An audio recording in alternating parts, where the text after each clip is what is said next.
Welcome to Conversations on Leadership with Dr. Dave, where we're on a journey to answer 4 leadership questions from some of the greatest leadership minds and leaders in this country. Today, have a special guest. We have a little bit different episode for you today. We have 2 Dr. Daves today, Dr. Dave Miles and Dr. Dave Dubin. So Dave, welcome and thank you for being on the podcast. Thanks for having me, Dr. Dave. Happy to be here. Yes, it's weird with 2 Dr. Daves on here now. It's Yeah, I'm confused. Sure, yeah, well, it doesn't take much for me sometimes, just to get me confused. But with that, tell us a little bit, introduce yourself to the listeners, give us a little bit of your background, kind of who you are, what you do. Okay, great. So I'm Dr. Dave Dubin. I have a master's and Ph.D. in industrial and organizational psychology. And generally what I focus on is selection and assessment. So selecting the best employees for an organization. I've created assessments for different vendors like Aon and Indeed, and along with some other smaller assessment vendors. Yeah, so that's always fun. One of the first projects I did was actually a computerized adaptive logic-based reasoning test. Have you ever done one of those computerized adaptive tests, Dave? Yes, for like a certification type thing where it's at some point it stops and you're like, oh my God, did I pass? Did I fail? Like what happened? It's just the test is over. Like, uh-oh. Yeah, exactly. Yeah. They can be scary like that too. It always reminded me. There was like this Simpsons episode where Lisa Simpson met this this one person that was actually smarter than her, and she wanted to play like an anagram game where you change the letters of a word to another word, and Lisa totally failed. So the family just gave her a ball that she could bounce. And that's, I think if you're because I think the first time I experienced one, it was with the GREs. And so if you're taking the math part of the assessment and you're doing hard math questions, and then the next question is like, what's 5 plus 3? You're like, oh no, I really messed up.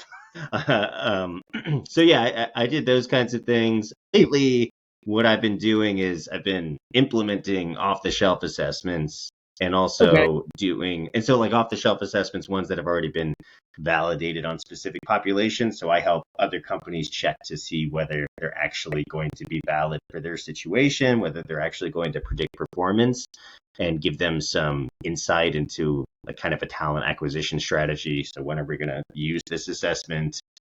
When is it meaningful? And come up with different rules, and also individual assessment. So individual assessment, usually it's used at the kind of executive leadership level. But anytime there's like a really high stakes situation where you really have to get it right, that's when I would come in and do my own set of assessments, my own interview, and integrate the information myself so that I can tell the stakeholder exactly what I think is happening and what they should be concerned about, excited about, ask more questions about to help them make a decision. So it's a lot more high touch than, for example, like a screening assessment that would screen out like the bottom 30% of customer service representatives. It's very like selecting in. So that's what I do now a lot. Yeah. Well, I laugh. When I laugh and I'm just kind of shaking my head is what got me to the town that I'm at now. I was working for the local hospital system, and I laugh because somewhere in the bowels of HR, they decided to go with a pre-employment. I even hate to use the word assessment, but I will. I don't mean to disparage assessments by calling this thing that they were using an assessment. But it was a pre-screening type of thing, just like you said. Yeah. Bottom 30%, whatever. They had set a arbitrary passing grade, and it wasn't the fact that they were using the assessments. It wasn't the fact that they were doing some pre-screening where the synapses weren't synapsing for people. And here's where the rub was, and here's where it blew up bad. Looking back at it now, I laugh. At the time, I was like, this sucks. But I'd love to get your thought on it. Great example of where it finally blew up. Hiring manager, had a guy working for him, right, with the hospital system. Great employee. Wife got a job somewhere else. They move away. Wife ends up transferring back here. He wants to come back to work. He was a great employee. Manager loved him. Of course, you're always welcome to come back. Love to have you. Put in your application. I'll hire you the minute I see it come through. So he goes, he puts in his application. They're hiring. He needs people. He needs a job. Like a month later, like they happen to bump into each other, and they're both like, "What the heck?" They're like, "What do you mean? I put in my application. You said you were going to hire me. I haven't heard a peep, dude. I told you to put in your application. I haven't seen a thing come across. I'll look into it." What was happening was that people scored below whatever arbitrary cutoff line, the application would just get round filed, and it would never get to the hiring manager. And so they were like, well, I've had like 15 people apply, and I've never seen any like what's going on. Well, long story short, the compromise ended up being they finally, I think when they went to HR with pitchforks and torches, I think is when they finally said, they were like, send them all, send everything to us and the results, so we can say if we want to disqualify them because the pre-hiring assessment, fine. If we want to screen them out because of the assessment results, fine. Don't do it for us, because there are way too many like super eligible for rehire folks that were getting not even pushed to the hiring manager because of the way they had it set up. Yeah. Those are really tough. There's always going to be, so even like really good assessments that, you've done all of the testing and validation and cut scores and stuff, you're still, just because of the way humans are, you're still going to get people who shouldn't have been passed through, who did get passed through, that kind of error, or people who didn't get passed through who should have been passed through, like the person you're talking about. More than likely, because like there's always going to be these like outliers, but more than likely, it sounds like this was like an arbitrary cutoff. They didn't do enough work to make sure that the test was actually predicting performance, number one, and that the cutoff score was meaningful, and like the base kind of test that you want to do is to give it to the successful employees and see how they're doing.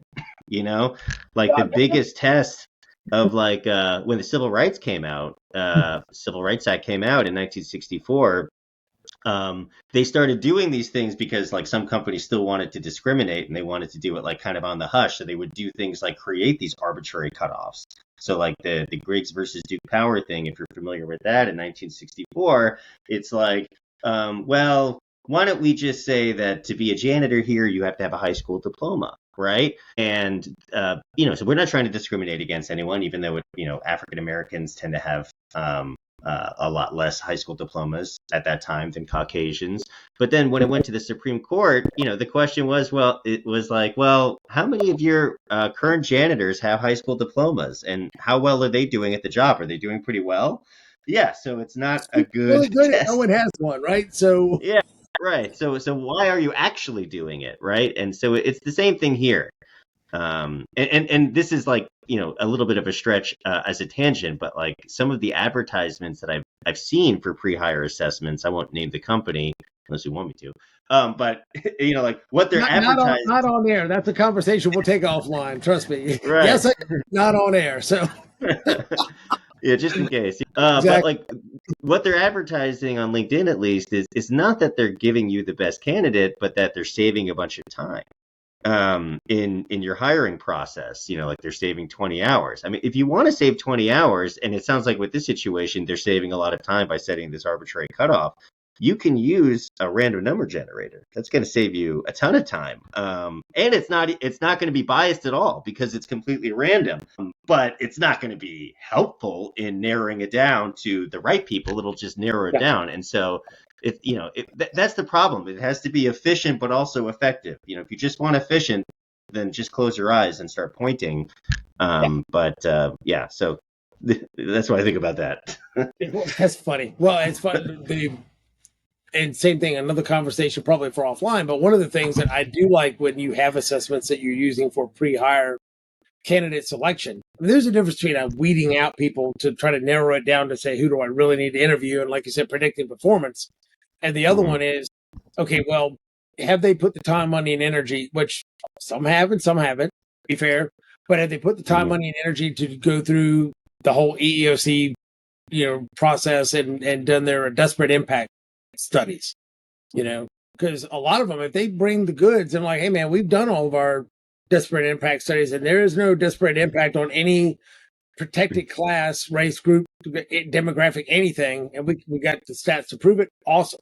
some of them, let's just say they haven't been quite as diligent to spend the money to do that. Is that a nice way to put it?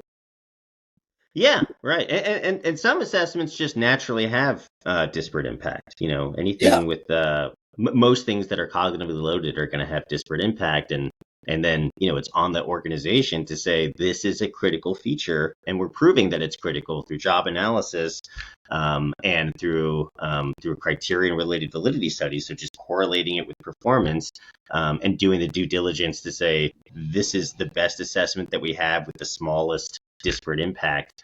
And so, you're talking about, do they even look at the disparate impacts? Think about how much more effort it takes to do those extra steps.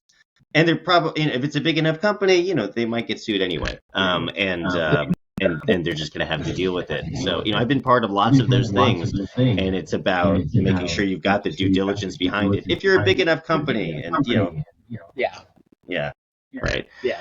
Well, like I said, one, you can sue anybody for anything, and two, I think if you really put your mind to it, the old adage is it's a good 25, 30 years, maybe a 50-year-old adage.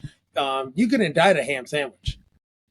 Yeah, that's right. So, I mean, that's not anything. That's been years. You say, hey, anybody can sue anybody for anything. Most of the HR departments, if they have done their due diligence, they've got their ducks in a row enough to where, okay, hopefully, they've, like I said, they got good reasoning behind it. So God forbid if you do have to go to court, you've got your ducks in a row.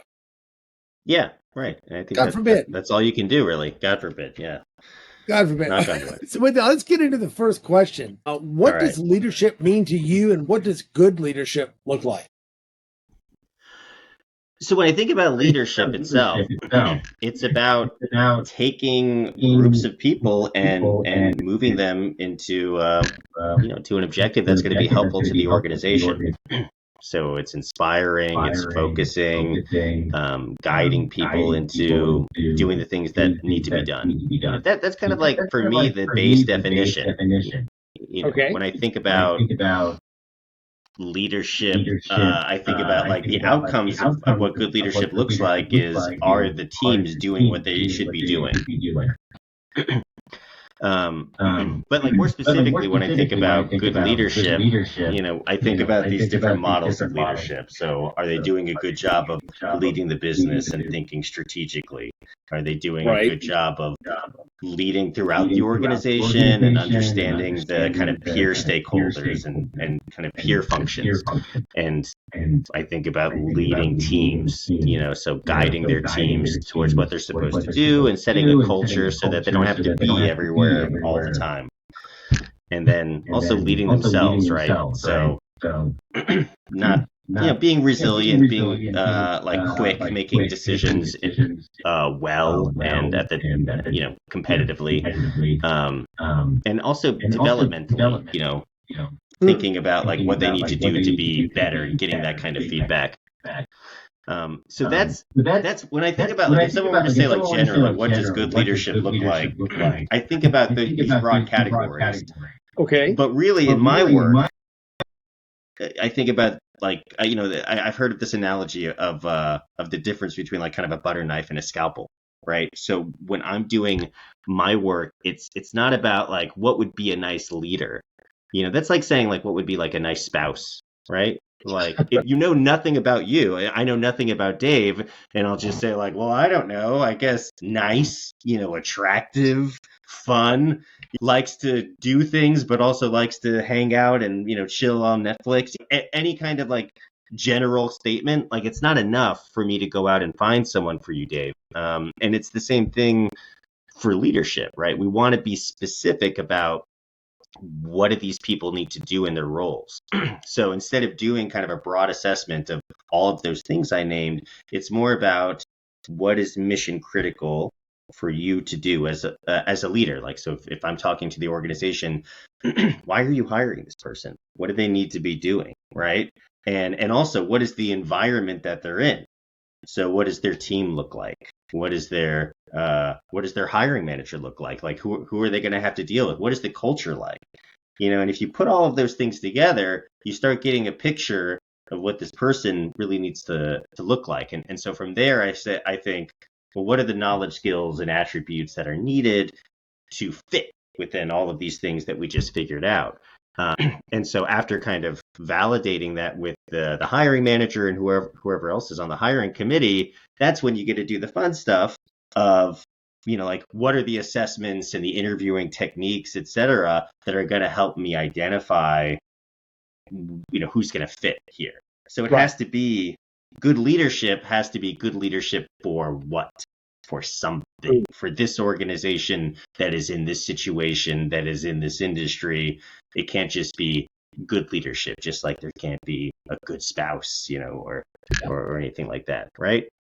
Yeah, that makes perfect sense. And honestly, it's funny, there's some good, broad, general leadership principles, but when you're doing the kind of work you're doing and you're looking at candidate selection, to be honest with you, that's something that when you're trying to drill down to, I need to hire the best leader for this particular division, right? Mm-hmm. You're right. What are the things that like drive and motivate them, right? What kind of environment do they like to work in? Right? If you have somebody that's really good at, collapsing and kind of segmenting off, and they can kind of block out all the noise, and then you have somebody that's, kind of like the kind of have the corner office and the feng shui, that kind of thing going on, and everything's just got that really cool, peaceful environment, and you pluck them out and you put them into a chaotic environment, they're not going to thrive, even though their skill set is great. You've got them in the wrong culture, you got them in the wrong environment, you got them around the wrong people. So there's a lot more that I think that goes into a specific leadership position than just, well, what are the general principles, and do they have a certain degree, or do they, what's their pedigree, or how long have they managed certain organizations? I think that cultural fit is a lot behind that. Yeah. I mean, just to put some examples to that, I heard this interview with Jeff Bezos, and he was this was like a Lex Friedman podcast. I don't think Jeff gives that many interviews, so I really wanted to listen to it, right? And what he was talking about is that in his meetings and with everybody's meetings, and this is kind of well known at this point, but like instead of having PowerPoint presentations or what have you, they have to write white papers. and that's because there's lots of reasons, but some of the reasons is that if you give a PowerPoint presentation, it's easy for the person creating it, but it's difficult for the people who are participating in the meeting, because the person who is presenting it has way more information than the other people. So it's hard to ask questions and dig into it.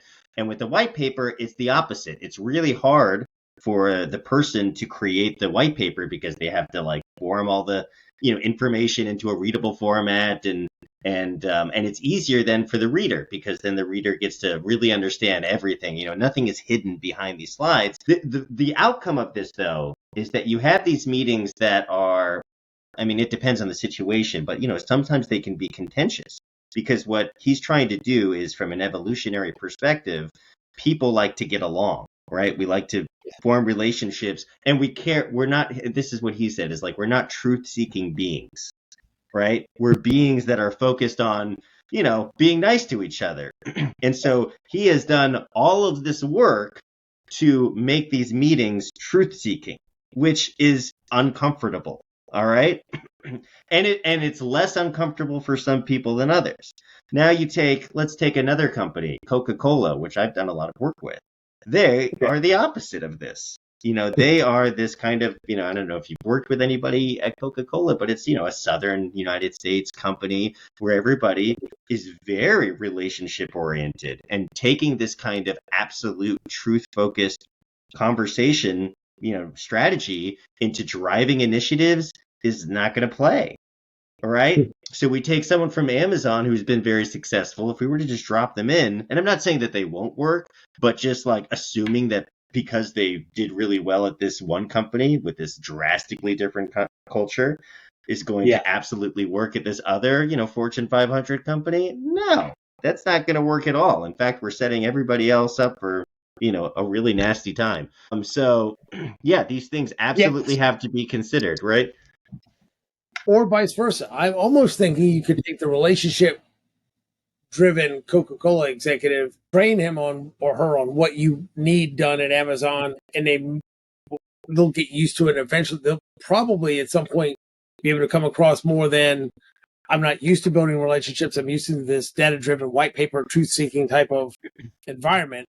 And that's going from that kind of high C really analytical environment to that kind of more relationship building kind of high type of thing. And they're opposites on a disc graph for a reason. And so when you have cultures that are opposites like that, I've seen people go from one to the other and not do well. I remember kind of interesting case study. It was a hospice organization, and their founder had been there 25 years. They finally retired. They brought somebody else in, and great pedigree, great credentials, great everything. And oh my God, it went from kind of the beloved founder and same thing. It was all relationships to the, and I'm not blaming on the military, but ex-military 3-bullet point.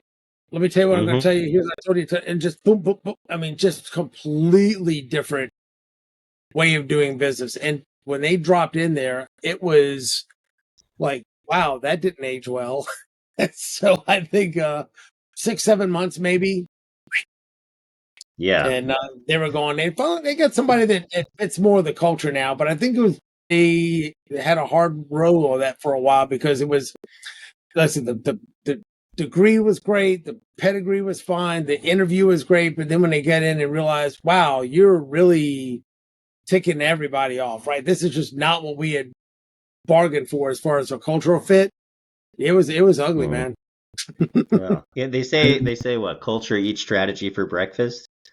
Culture eats everything for breakfast. I mean, yes. Like culture, right?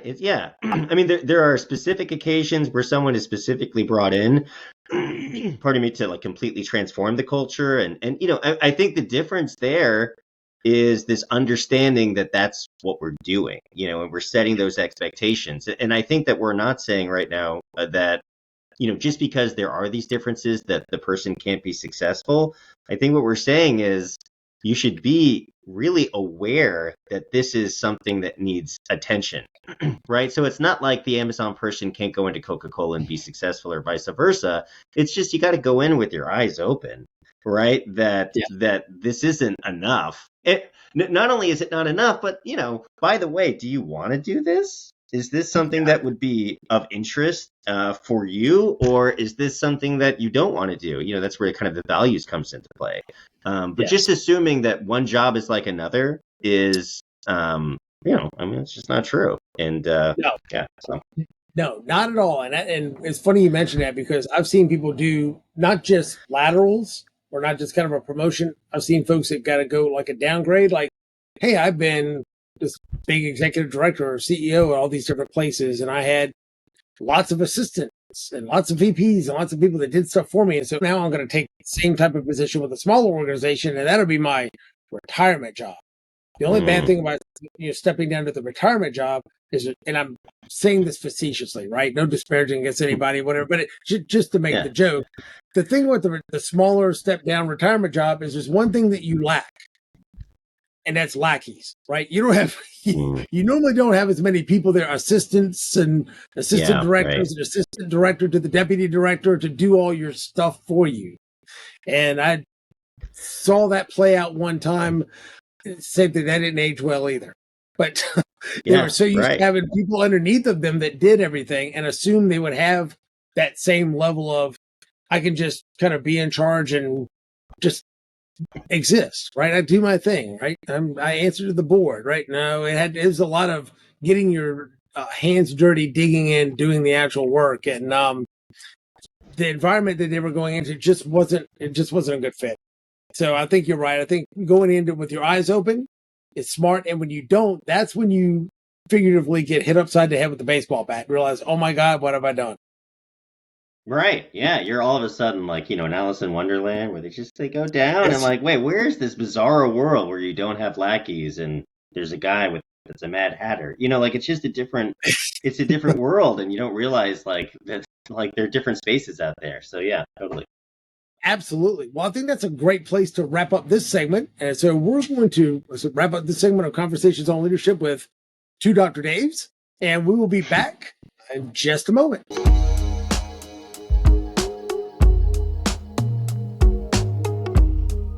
Back with segment number 2 of Conversations on Leadership with Dr. Dave. And today we have 2 Dr. Daves, Dr. Dave Miles and Dr. Dave Dubin. And with that, I'm going to jump right into our second question. So, what's one of the biggest leadership challenges you've had to face?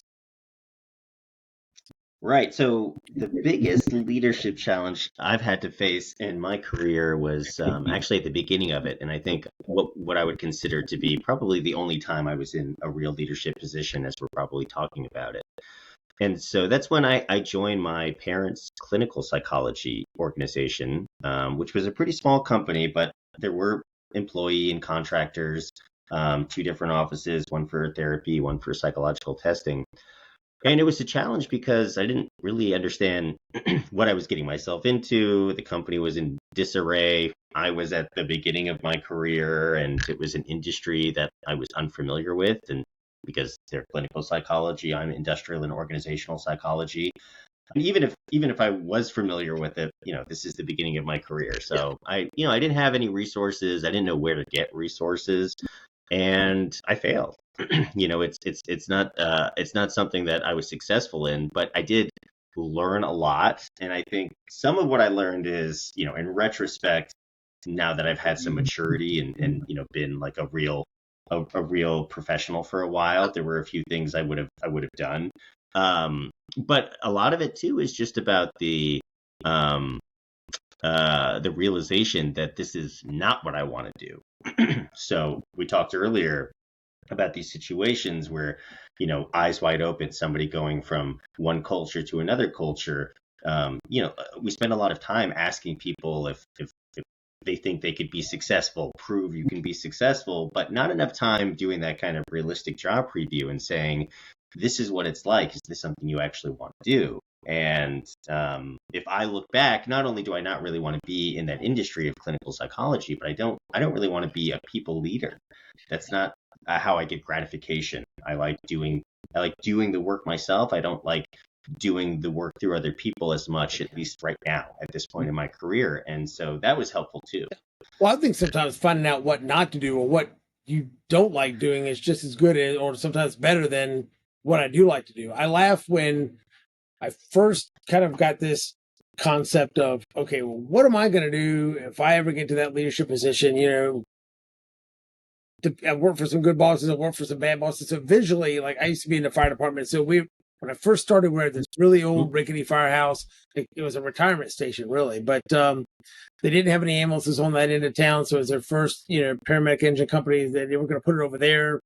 Great, but same thing. This was back in the early mid 90s, and you had these like engines and ladders from like the 60s. So I mean, it was literally get out and crank type of stuff. But they had a 2x4 bolted to the wall with a bunch of cup hooks, and they had clipboards for the checkoff sheets. And in my mind, I just thought of this like 2 clipboard type of theory, right, for leadership. I'm like, okay, what am I going to do? What are the good things I've seen good bosses do? What am I going to do when I get to that leadership position? What to do, right? 1 clipboard. Put a thing here, a thing there, whatever. Then I'm like, what not to do if I get to a leadership position? And I mean, some days it felt like that old green and white, like dot matrix printer, that just had paper going for you, at tax time, right? It just seemed like the what not to do just went on forever. I'm like, dang, man, I don't have a whole lot of what to do, but I got a crap load of what not to do. And then it finally hit me, hey, stupid, you don't need to know what to do. If you just actively do the opposite of the what not to do, you're probably going to like stumble onto something that's good or that's right. And so at least you finding out, hey, wait a minute. You're like, I don't want to be a people leader. I don't want to be in a leadership position. Well, depends on how you're defining leadership. Do you want to be on a position in an organizational chart where 500 people report to you? You're like, not my jam right now. Probably not. But if you look at like Maxwell's definition of leadership, where it's just influence, okay, everybody influences somebody. Like I said, from a single mother of 3 to a CEO of a Fortune 50 company. So when you going into organizations and helping them with talent selection, and you're talking about candidate selection and all the different, assessment tools and the things you're using, I would dare say there's a fair amount of influence from you bringing the data, you bringing the expertise, you bringing that stuff into the organizations. Still a practice of leadership, even if it's not on a formal org chart type of basis. Just a thought. Yeah, sure. Yeah, I'm happy to be a thought leader without having to be a people leader. Less politics, right? Exactly. Yeah. You had to buy less, fake pizza parties when it's employee engagement survey time. Did I say that with my yeah, outdoor voice? Tag on it. No, I did that too. Pizza parties. Every time there was a birthday, let's get a little cake. Dude, Yeah. I did this. Yeah, not my I jam. did this thing probably 5, 6, 7 years ago, man. I did a little video series on it. I probably should go back and revisit it, man. But it was like I did this thing called the 5 ways to raise your employee engagement scores. And it wasn't RAISE, it was RAZE. And it had like this for a thumbnail, I had like this picture of a bulldozer just like demolishing this building. And one of the it was funny, man. I need to go back and revisit. But one of the things that I joked about on one of the segments was employee engagement season. Because I mean, it's if they cared about employee engagement, they would be talking about it all the time. It'd be a constant thing. It'd be something that they would keep in the forefront. I loved it. A month before the survey comes out corporately, right? Now, all of a sudden, employee engagement survey is coming. Hey, they got 3 weeks now that they're getting pushed from up above. Hey, man, tell everybody all the cool stuff that you've done over the whole year, right? Remember, right? We got you Chick-fil-A last year, whatever, right? It's like this big push. You get your little chit. It's got your little number on it. You log onto the computer. You take your employee engagement survey, and it'll laugh. Everybody scorched them, right? I wrote paragraphs. I did this. I did that. Man, I burned them a new one. Right. And then all of a sudden, the survey's over. But what happens the day you show up, right? The day of the survey, right? There's pizza everywhere. There's Chick-fil-A. It's like, look at me. Ain't I a great boss? Hopefully, here's your chit and your sandwich. Thank you. So I mean, they're trying to bribe everybody to give them a good score. They go there. Everybody says, the whole office says they torched the boss, right? Because it's just such a crappy environment. You hear nothing for like 6 weeks. Crickets and tumbleweeds. And then they come back, well, we got the results of the survey. There's a couple of things that, we're going to take a look at. But overall, it was really good this year. And you're like, we all know better. Like, it's probably a dumpster fire up on the C-suite when they got the result.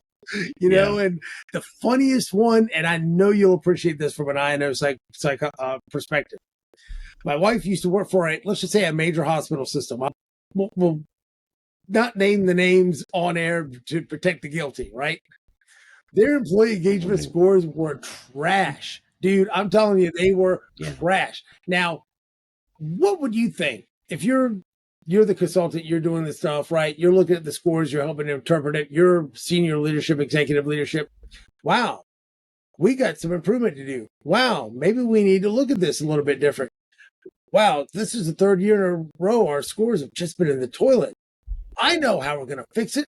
We're going to fire Dave and get a new consultant. And that's what they did. We don't like the scores, so we're going to fire this team and get somebody else to come in and do an assessment. Well, we don't like those scores either. So we're going to fire that consultant and get this consultant. And I was like, wow.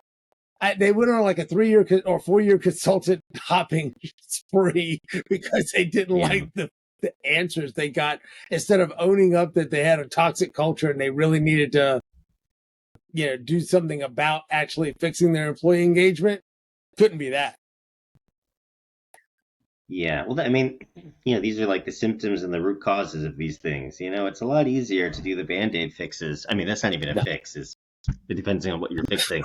Just firing the consultant, right? It's a much harder, more longer term, arduous thing to actually fix. Employee engagement. And it's a lot more than Chick-fil-A and pizza, right? Yeah, Chick-fil-A and pizza, the day of the assessment survey comes out, is probably not going to rapidly fix your scores. I don't think changing consultant firms is going to be your magic wand either. Just ask different questions. Yeah. Right? That could be wrong. And then the cherry on top, and this is so funny. I don't think the employees had gotten a raise for maybe 2, 3, 4 years. And the hospital system went on a rebranding campaign. And it was like, I don't know. And I'm making up the number because I don't remember the exact amount. But I think it was like a $30 million new advertising, marketing, rebrand, right? So they had to change all the signs and they had to do all this, and there was stuff everywhere. And all the employees looked at that and they're like, you spent whatever it was. I'm just picking a number. You spent $30 million on this rebrand, and we haven't got raises in 4 years. Let's just say that didn't age well either. Right. That didn't help their scores, no matter how many consultants they changed. Yeah, I mean, it's weird to think about the scores as an outcome because, like, the whole point of it is to let you know what you can be doing to improve the organization. So to like, yeah, right. To focus it on like we want the best scores, so that we can brag about it and we'll feel better about ourselves and blah blah blah blah blah. I mean, the whole point is saying like, look, this is a problem. So we should fix the issue. If this is, you can do a little bit more research to make sure it's a real issue and not just an artifact of the data. But you see a problem. That's why you do it, is to fix it. Well, Because hey, real engagement scores, yeah, right. They're meaningful. They actually predict performance and they predict retention, etc. So I mean, otherwise you're just.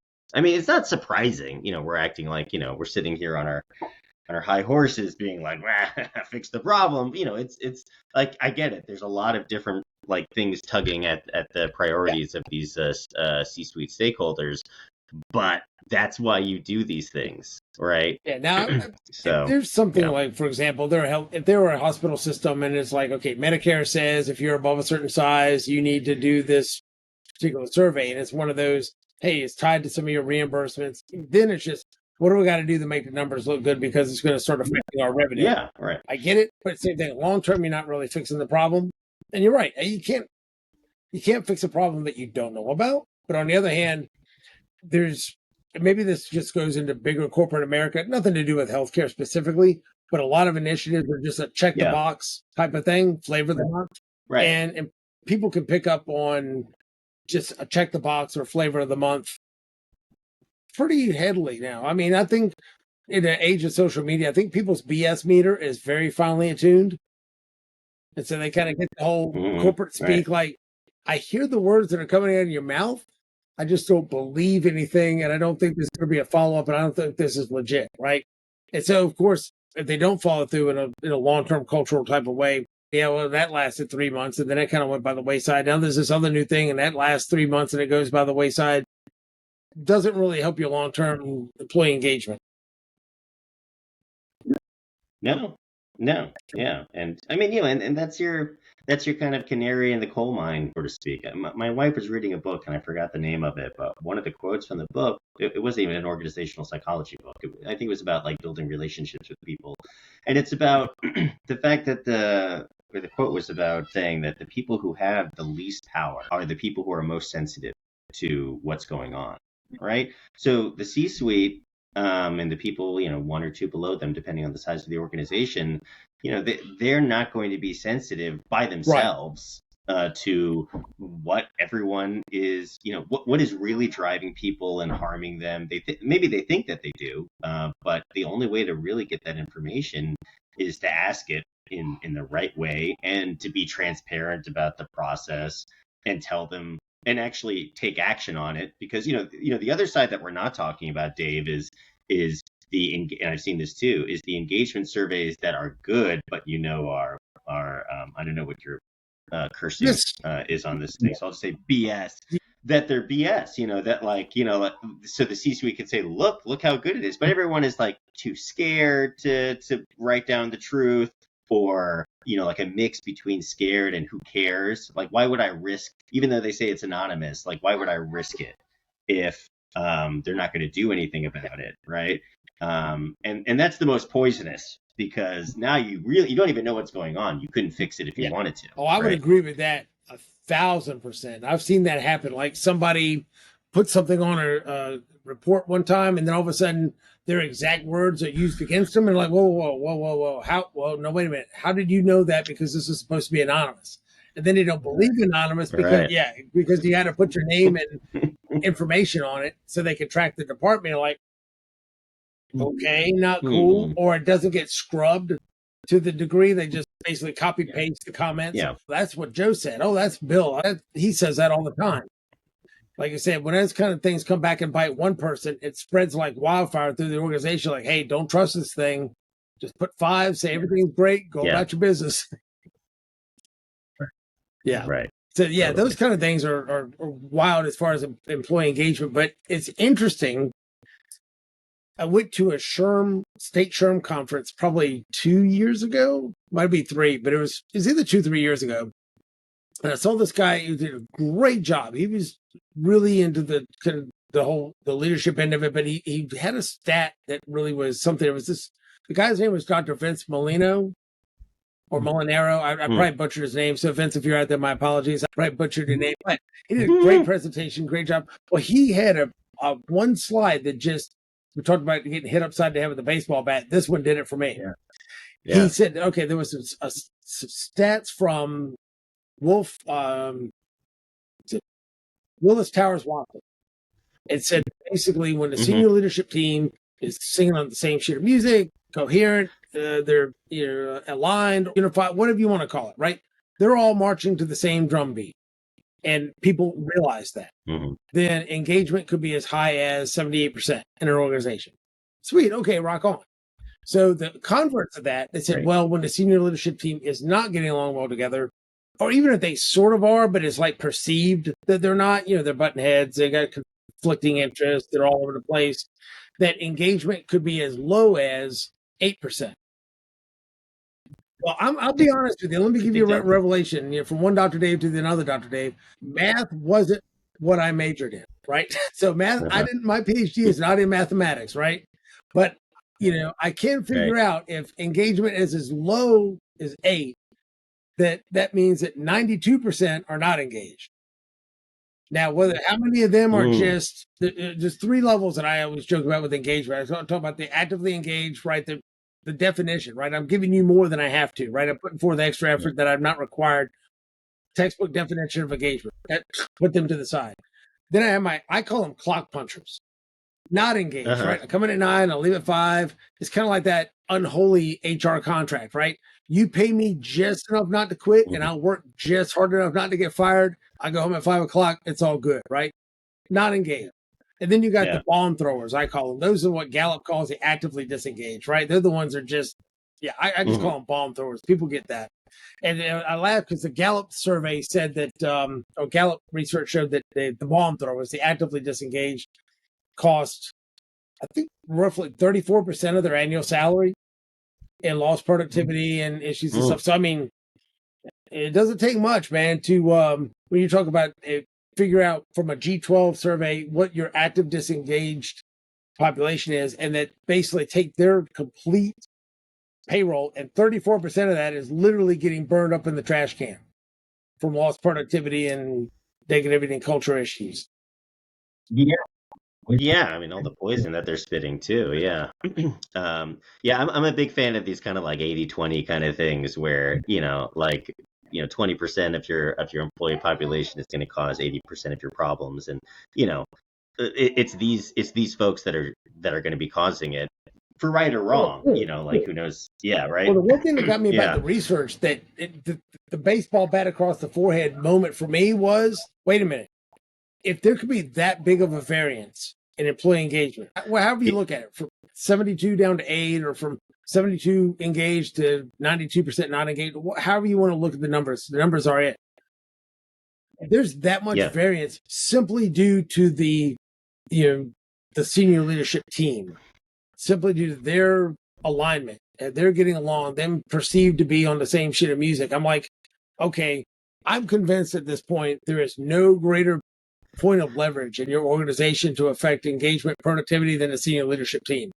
Like, if you don't start with that, whether they're doing it themselves or bringing somebody in, like, that's the linchpin right there, is that senior leadership team and how they're doing business. And I always talk to CEOs in the past, and I'm love to give your take on it, but I'm like, the engagement surveys are great, other assessments are great, other organizational surveys are great, you get data, but at some point you need to, I'm not stepping on the chain of command, but you got to figure out a way to get some one-on-one, like real-time conversations with some frontline staff and lower level supervisors as a CEO to find out what the real story is. Oh yeah, absolutely. And I mean, when we think about, so I would say, like, probably what is affecting employee engagement the most on an individual level is going to be, that person's direct manager.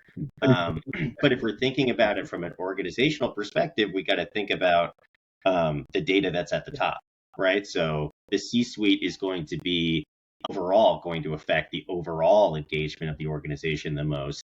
And so if that's the level that you're focusing on, that's really where you need to kind of focus that intervention.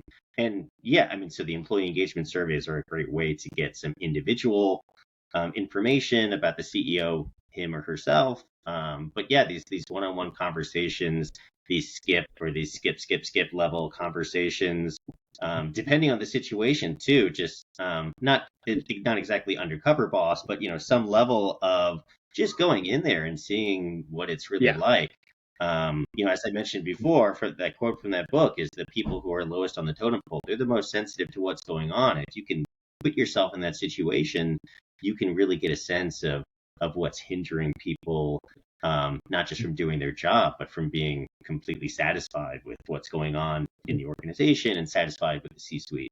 Yeah. Well, and I'll do this quote to kind of wrap up this segment, and then we'll come back for our last two questions. But when you said that quote, the very first thing that came to my mind, it was like 100% pure USDA grade A lean process improvement. That's the first thing that came to my mind. Mm-hmm. People closest to the problem know best on how to fix it. And so I was like, yeah, that is absolutely what it is. I was like, that is spot on fact. I'm like, yeah, I'll have to find out what the book is, because I'd probably love to get a hold of it and read it. But with that, let's go ahead and wrap up this segment of Conversations on Leadership with Dr. Dave, and we will be back for our final two questions and a wrap up in just a minute.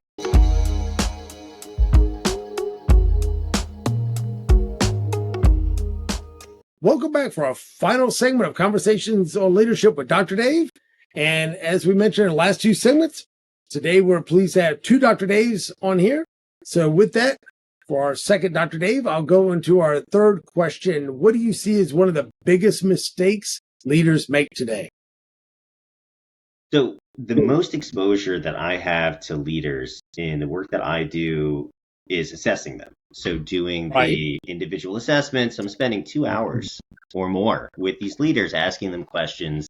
And I would say the question that I get the most variance with, and I think ends up having the biggest impact, and I think this carries on as a theme that we've been talking about a lot, Dr. Dave, is about the feedback that they're getting from other people. We talked earlier, I think, when we weren't recording, about different assessments we like to use, and one of the assessments that I like to use for personality is the Hogan. And there's lots of cool reasons why it's great, but the philosophy of the Hogan personality assessments is that it doesn't really matter when we're talking about personality that's going to predict performance. I don't really care that much about what you think about yourself in terms of how you're going to evaluate yourself. Like, I think I'm extroverted, or I think I'm a hard worker by itself. What I care more about are the questions that I like, the way that you answer and how it predicts how other people see you. Because leadership is a reputational game. If we think about, again, as I mentioned before, that the outcomes of leadership is getting teams to do things, right, and to do mission critical things. So it's about how other people are seeing you. And so when I ask leaders as part of the individual assessments, how do you get feedback? Or how is this set of people seeing you? What would your direct reports say about you? That kind of thing. And so if I get so there's different levels of responses to this. Okay. Yeah. So I'll tell you the worst. So the worst, in case you ever have to do an interview with me, you'll know the answer, right? So, and I do get this. The worst is, I have no idea. I don't ask for feedback, right? I mean, I'm a little bit surprised when I hear that, but I hear it. And if they're not getting feedback, then, to me, they have no idea the impact that they're having on other people, right? Maybe they can see what's happening in their KPIs if they have a good visibility into that, but they don't know how, the way that they work is affecting other people around them, and they don't know the reputation that they have in the business. They're going to need somebody like me to tell them through their Hogan reports or through a 360 And, I'll have a more comprehensive answer because I'm spending a lot of time doing it, but they should be getting pulse checks on this throughout. So that's the worst, mistake. And, the second way that I see it is like, they give me some kind of like not like real answer about feedback, and it's because the only time they ask for feedback is like in their meetings. They're like, hey, do you have anything for me? And then everybody's going to say no because it's not specific enough, or they don't feel like, or they may not trust you enough, And so like it goes on, like there are different levels to this. It's like, some people will say, oh, I get a lot of feedback. And it's like, well, how do you know it's honest? And so what I'm trying to build out for these people from a developmental and even selection kind of situation is how do other people see you? What are you doing about that? And how is it affecting your performance in the organization? Right. So the biggest mistake is just not even having the baseline of how people are seeing you, so that you at least know what your reputation is. And then the second mistake is, once you know that, are you going to do anything with that information? That's the biggest mistake, because otherwise we're just, you keep on, you've been talking about like getting hit with the bat a lot. And I think that should be your kind of gift to introduce your podcast. Is just someone getting hit with the bat. But that's what's happening. Like these people could be completely blindsided. Like 5 people are quitting, you're getting fired. They have no idea what's going on because they're not asking people for real feedback, right? So I think that's the biggest mistake I see. So should I end up changing your title from Dr. Dave to Pastor Dave and say, preach, brother, preach, right? Preach. I wish. Yeah. Oh my God. I mean, yeah, you hit the nail on the head on that one as far as not getting feedback, because it's funny. Are you getting feedback from your boss? Or are you getting feedback from your subordinates and your direct reports? It's kind of like, well, if there was a problem, they would let me know. Maybe they won't. Exactly. Oh, I hear that a lot. Yeah, thank you for that. Yeah. I know you've had to hear that. Well, there's a problem. The boss doesn't like what I'm doing. He'll let me know. Well, no, yeah. You'll find out when him in HR or her in HR come walking in and be like, hey, I got a piece of paper for you. You're not going to like this, right? Or you're not going to find out from a lot of your employees, hey, boss, there's a problem. 1, they probably told you and you just wrote them off and didn't listen.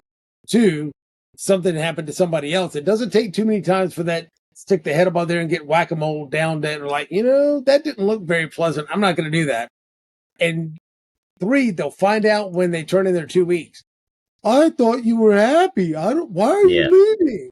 You're one of my best guys. It's like, because you're an idiot and you've made this place miserable and taking a pay cut to go somewhere else that's a better fit culturally. I don't know. Yeah. The best people I see, they're doing it constantly. Like they're doing it to the level that like you would think would be annoying, but really isn't. Like they're, after each meeting, they'll grab one person and be like, hey, I was really trying to communicate this. Like, how do you think that came off? Or what do you think the other people were thinking about that? It's not just with your manager, how do you think I'm doing? It's not even just with your direct reports, how do you think I'm doing? It is a constant, asking to make sure that you are communicating things and doing things the way that other people are expecting you to, in the way that you think you're doing it. Because, what do we know? We're just kind of like gliding through this earth, thinking that what we're doing is this. In my head, I sound like, Don Draper, but I'm sure when I get this recording, it's going to be different, so we're constantly trying to form a reality based on all these different perceptions. The more perceptions you get, the better it's going to be, right? Yeah, I did a recent interview and I love what the guy said. I never really thought about it. He said, when it comes to assessments and it comes to feedback and it comes to that kind of thing, he said, I wake up in the morning, take a shower, shave, do this. He said, but if you really think about it, I've never seen my own face. Ever. I've seen my reflection in a mirror of my face. He said, but I've never actually looked at my own face. I'm like, okay, I get it. And he's like, well, that's a lot of ways with feedback, right? It's like, I think I see things, but I need other people to be my mirrors because I think I'm doing well. I think I'm coming across right. I think my voice sounds like Barry White and it sounds like Mickey Mouse. I mean, I don't know, right? It's like when you get a recording, it's different. But he says, I've never actually seen my face. He said, so I look at assessments and feedback and that kind of thing as those are the mirrors that I need and I got to listen to the right people, because it was funny when he said that, because if you're listening to everybody, then it turns into a house of mirrors and it's a goat road. Right. But if you got the right people, you got the right whatever, the feedback and assessments are crucial. I like it. I like it a lot. Yeah. I mean, it sounds like the end of a microdosing trip, the way that talking about seeing your own face, but I totally get it and totally agree with it. Yeah. Yeah. Well, once he explained the concept and the context behind it, I'm like, okay, yeah, I understand. But at first, I'm like, man, you're doing pretty good on this whole shaving thing if you never actually looked at your. Yeah. Right. Yeah. Let's see. I know you can see well, but no, that was funny. But yeah, I like the idea. I just like that he was very well aware that you needed assessment tools for self-reflection, but you also needed that feedback from other people from different levels, like you said, not just boss or direct reports. But with that, I definitely want to make this kind of next jump and get your thoughts on this one for our final question. So, what do you think is the best way for leaders to improve their leadership skills? Yeah, I mean, great question. Key, right? So, you know, Merry Christmas. Yeah, right. No, so I saw. So I work mostly in selection. So like I'm mostly on the side of judging people and then like wishing them good luck. And so, but in my career, I've done some leadership development. I actually did not too long ago. I did a webinar with a firm that had a software that was more on the development side, and we kind of paired up and the way and the reason why I bring this up is because I think the precursor to this question about how to improve your leadership skills is something that we talked about in this talk, which was that a lot of leadership development programs fail because if you think about these, having an assessment and having a development program of some kind, if you don't have one or the other, then you're probably going to fail in some way, right? So if you have some kind of development program, whatever it is, and we'll talk about some, like classes, coaches, what have you, but you haven't taken the time to do some kind of assessment, right? To really understand, well, what should I be focusing on? That's probably not going to work out that well. You might be giving somebody something they already know how to do or something that's not relevant. And then the other side, and I shamefully have been a part of some of these programs because I'm an assessment guy, where it's like, let's do an assessment, and I have these long debriefs with these people, and their minds, let me be modest here, their minds are blown. Right? Like, I can't believe you know all this information about me, and this is so interesting, and you're totally right. I should work on these things. Now what do I do? And then it's like, well, talk to your HR person. I'll see you later. And so like that's not helpful either, right? So I think the first step of improving leadership skills is to make sure that you're working on the right skills, and so do an assessment. Make sure that the skills that you're working on are something that you actually need to improve, just strategically from the company perspective, and actually something that you're not good at and you could probably stand to improve upon. So once you've identified that, right, I'm a big fan of the 70-20-10 kind of thing, if you've heard of that. So like 70% of your knowledge is going to come from job related experiences, and 20% is going to come from interactions with others, developmental kind of relationships, and 10% is going to come from formal educational events, even though in reality, because it's so easy to do the last form, it seems like it's the opposite. Right? It's so much easier to say, take an MBA course, take a Coursera, read a book, as your development thing, but that's going to have like the smallest impact. So it's about focusing in on what is going to be the most important for your organization, for you as a person, for your career trajectory, and then actually finding out specific situations in your role where you can practice these things and get real-time feedback, and being held accountable to those kinds of things. That's the best way to improve your leadership skills, because if any of those things that I've mentioned are not firing on all cylinders, or they're firing on zero cylinders, everything falls apart. If you have the most amazing executive coach, but for some reason doesn't know how to identify what you need to work on, you're going to be improving things that aren't going to be very helpful, right? If you have the most amazing assessor or something like that, right? And you know what you need to work on, but you don't get any you don't get like specific opportunities to practice it. There's no accountability. Nothing is going to happen. You're just going to have this like cool report that is going to disappear somewhere, right? So it's those are kind of the key factors I think about when improving leadership skills. Nice. Well, I think you're right. Awareness is huge. I like, for example, my sweet spot is working with the senior leadership team. Like I said, just after seeing the research from the one gentleman at the German conference, digging into that a lot deeper and realizing, holy smokes, yes, if I'm looking to make an impact in an organization, the biggest single point of leverage in that organization to affect engagement and productivity, you got to start with the senior leadership team. Mm-hmm. Great. What do you got to do to get those guys on the same page? What do you got to get them, to improve their communication so they collaborate better, so they're more, so they're finally united and then finally aligned, because you can't be aligned if you're not unified. So it all kind of builds on each other. But having them do some assessment tools so they understand, okay, well, cool, this is how everybody on my team communicates and processes information. Okay, now I understand when I look at all these different behavioral traits and where everybody's at on the spectrum. Okay, I see why Bill and Sue are at each other's throats. I get it. They're complete opposites on this, right? Or, what drives them, what motivates them, what competencies they're really good at.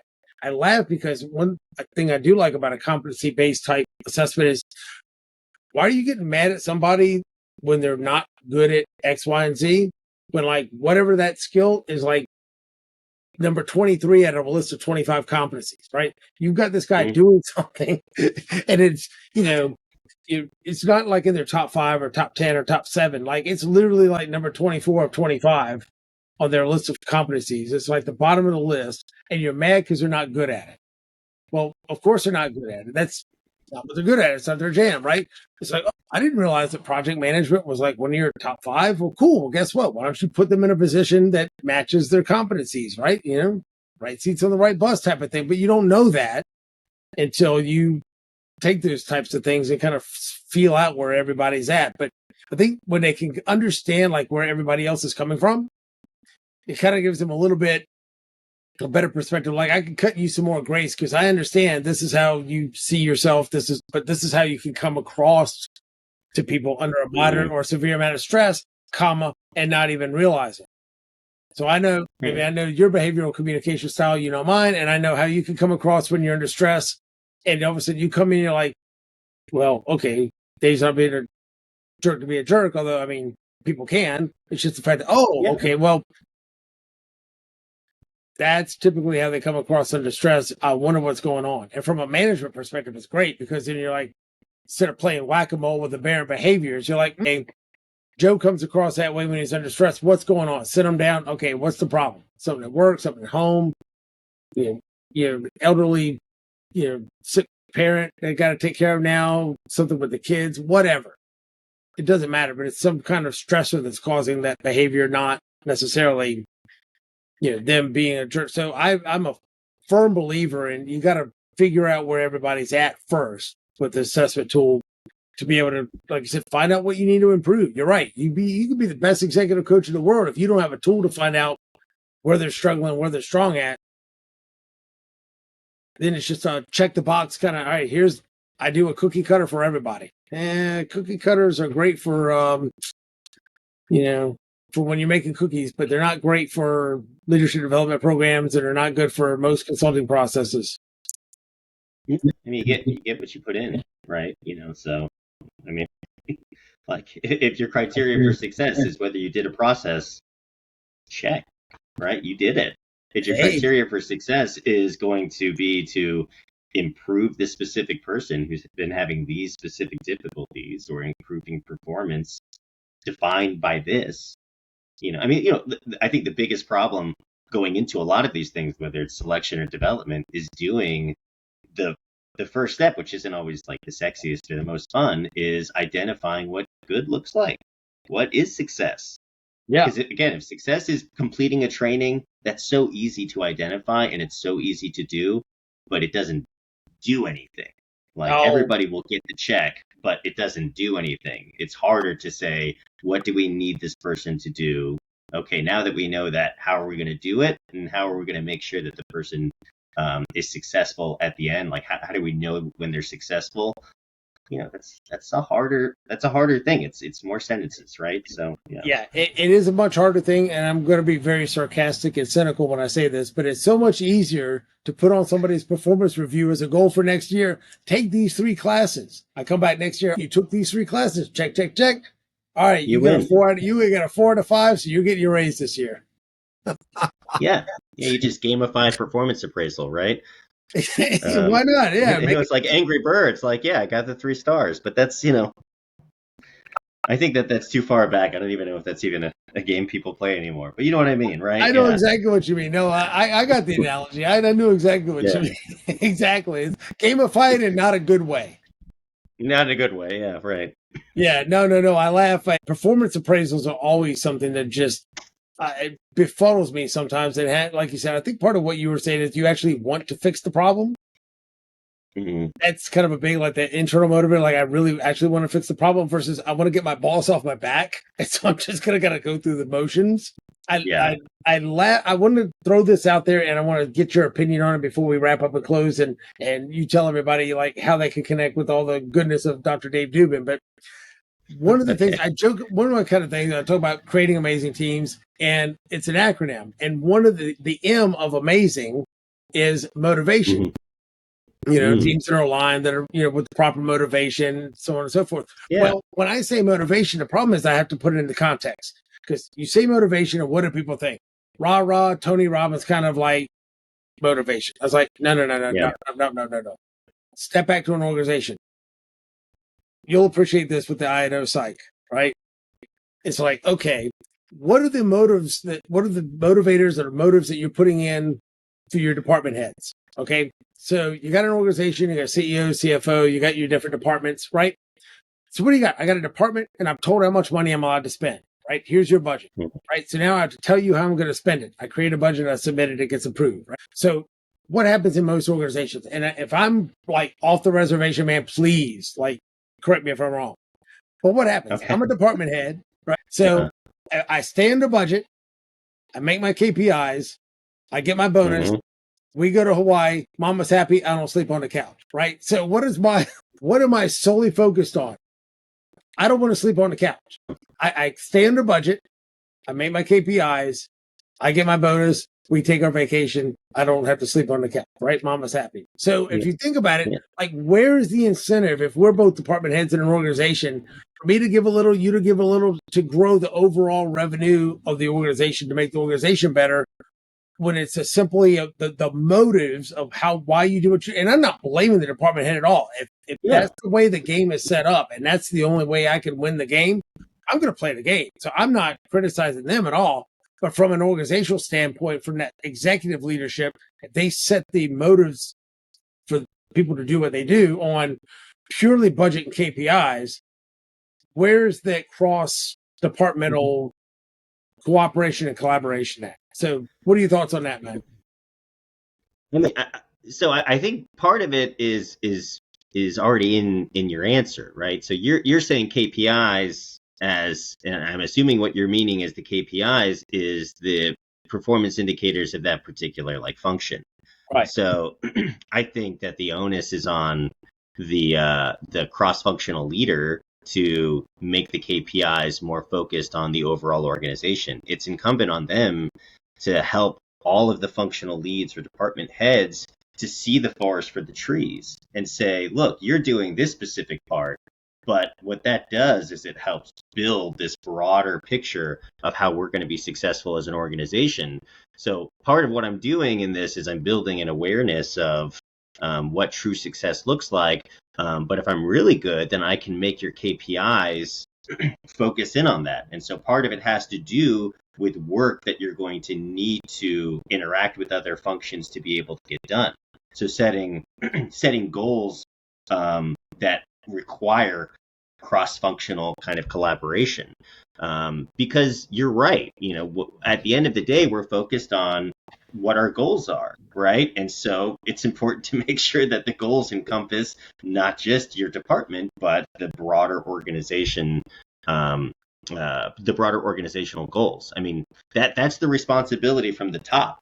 we set our broader goals, how we're going to reach them, and then we trickle them down. But we have to make sure that they're accurately trickled down. So if you set up these motivational systems where it's like a zero-sum game where only one department can win, I'm assuming that's not going to be healthy for your organization, and you should think about the way that you're setting goals so that you're not promoting conflict, but you're promoting cooperation. Yeah, I like that. I like that setting the KPIs are not just strictly for your department. So everybody's winning. Like, all right, my department did what my department is supposed to do, but there's not a lot of incentive or motivation to be able to work cross functionally to make sure the whole organization is doing well.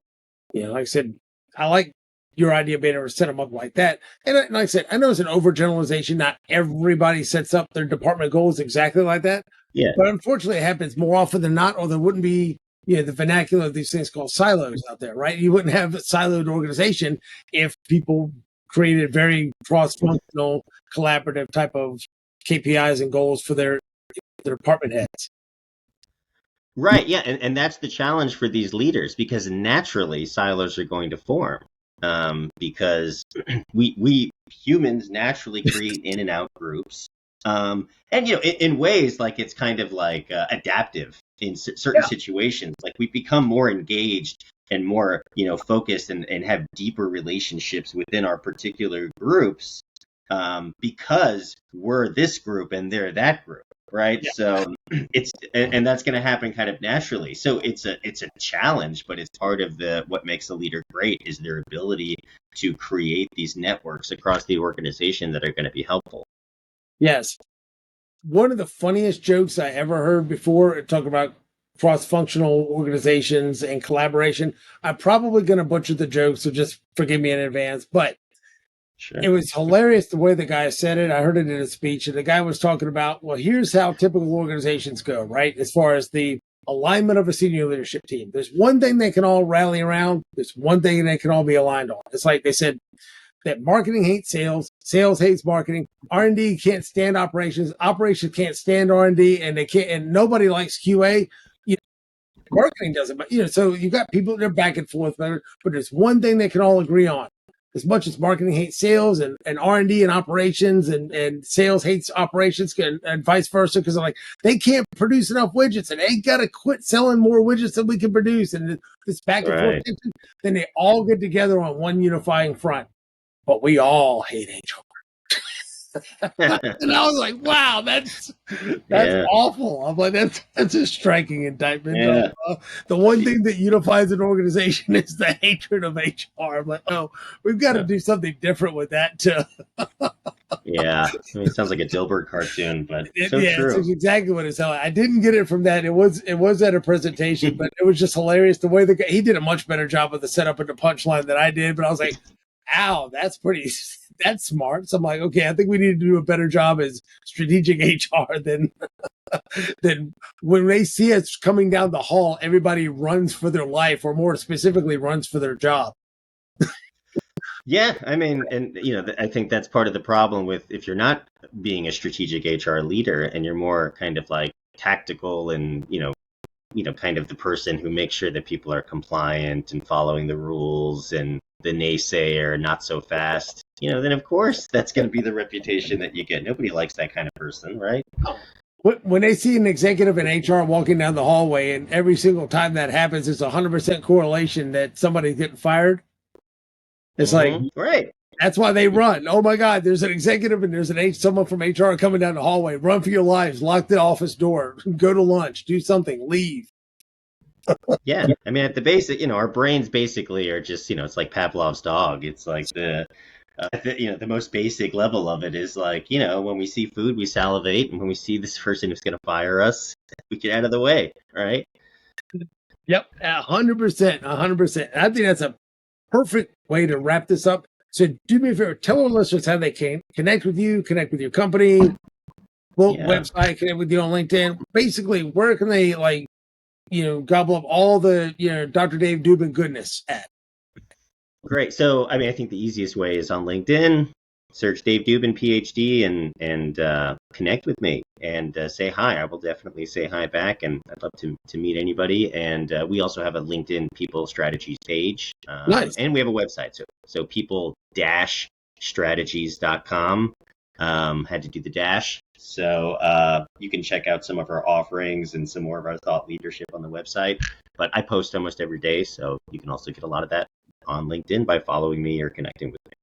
Nice. Sounds great. Well, thanks again, Dr. Dave, for being on the Conversations on with Dr. Dave Leadership Podcast. And with that, we are going to go, and we will see you guys next time. Thank you for joining us, and see you on the next episode.